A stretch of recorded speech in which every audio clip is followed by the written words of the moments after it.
Je me suis mis sur mon 31 parce que pour recevoir le prix pour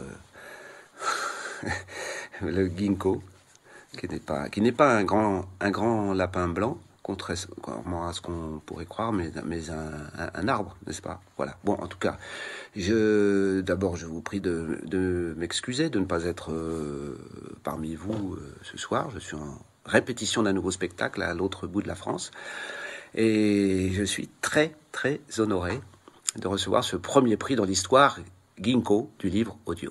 Et bien sûr, associé à l'auteur Jean-Paul Dubois et aux éditions Lydie. Alors je remercie les membres du jury et leur président Thibaut de Montalembert de tout cœur. Alors j'ai envie de dire quelques mots sur... je vais le dire d'ailleurs, enregistrer un livre à haute voix est un exercice très particulier. C'est une forme de plongée, en fait. On est enfermé dans j'ai envie de dire même à double tour dans un studio, parfois même très, très petit, et pendant des heures, et entre soi et soi, entre l'écriture et soi, entre l'auteur et soi, entre soi aussi et la réalisatrice. J'en profite pour remercier Catherine Lagarde qui m'a merveilleusement accompagné.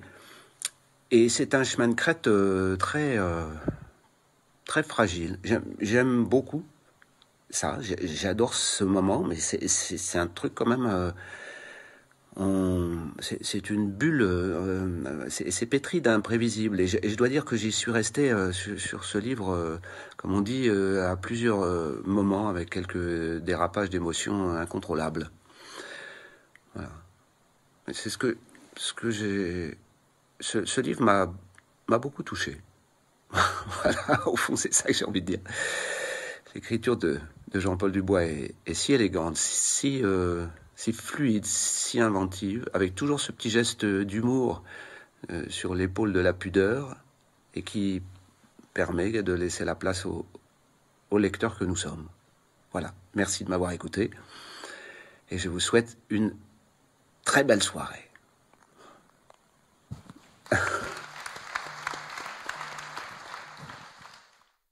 Vous remet ce prix à deux titres parce que effectivement Dôme a un attachement tout particulier avec Nancy, c'est plus de 140 ans d'histoire commune, et puis également parce que la particularité de l'appellation de ce prix Ginkgo, c'est une collection chez nous de nos pièces en pâte de cristal, et c'est à partir d'une de ces pièces que l'on a fait ce trophée.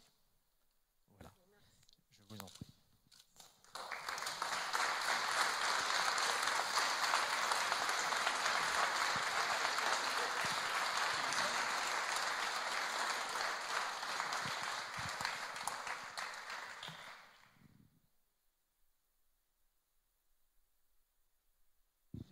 Comme vous voulez.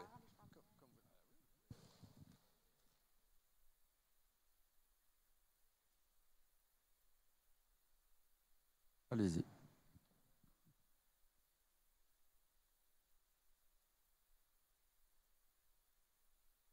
Pardon, je suis plus petite.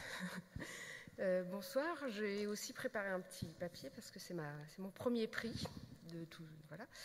Et je suis un petit peu émue, voilà. J'espère que vous voyez à travers mon masque et à travers mes yeux que je souris de toutes mes dents. Je crois que vous pourriez enlever votre masque. Ouais. Vous seriez plus à l'aise. Je sais pas. Si, c'est autorisé. Je vous montre mon sourire jusqu'aux oreilles, comme ça vous le verrez. Voilà. Je vous préviens, mon texte va être truffé de répétitions.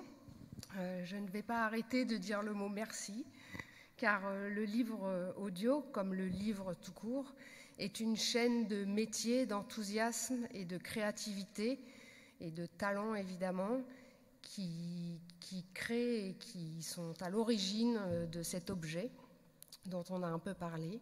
Par ordre d'apparition, il y a une écrivaine ou un écrivain, une éditrice ou un éditeur, une réalisatrice ou un réalisateur, un interprète homme ou femme, une ou un ingénieur du son, une ou un monteur, une ou un mixeur. Enfin, c'est beaucoup de métiers pour arriver à ce résultat. Donc ça fait beaucoup de monde à remercier, mais je vais le faire. Ça va être très court. Tout d'abord, un grand merci à la ville de Nancy de nous accueillir dans ce lieu incroyable et au Salon du Livre sur la Place et de Marie-Madeleine, des Cristalleries Dôme et évidemment des cliniques Louis Pasteur, de mettre en lumière le livre audio avec ce prix Ginko. C'est vraiment une reconnaissance de ce secteur discret de l'édition, mais néanmoins en perpétuel développement, et qui rend vraiment la littérature accessible à tous. Un énorme merci aux 11 membres du jury, dont les discussions ont été animées, j'ai cru comprendre, et à son président, Thibaut de Montalembert, d'avoir récompensé Tous les hommes n'habitent pas le monde de la même façon, de Jean-Paul Dubois, lu par Jacques Gamblin.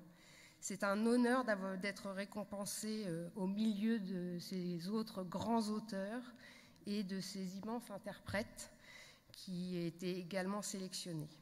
Un immense merci à Jean-Paul Dubois, évidemment, et à son éditeur Le Seuil de nous avoir fait confiance et d'avoir confié à Lizzie ce texte magnifique, qui a aussi eu le prix Goncourt, pour en faire une adaptation audio. Évidemment, merci à Jacques Gamblin qui a bravé les éléments et les grèves de décembre qu'on a tous oubliés depuis, mais pour venir enregistrer ce titre et l'avoir incarné si intimement.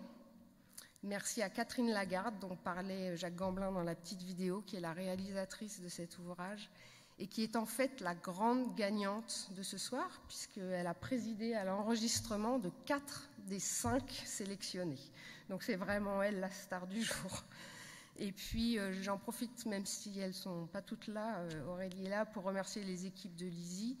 Ce prix Ginko est pour nous évidemment le témoignage de et la récompense de leur engagement infini depuis ces 2 ans, puisque Lizzie a tout juste 2 ans, et de leur grand professionnalisme, et que travailler avec elle et chaque jour est un véritable enchantement. Merci à tous les audiolecteurs, j'espère qu'il y en a un peu ici, parce que votre soutien et vos retours d'écoute nous portent vraiment.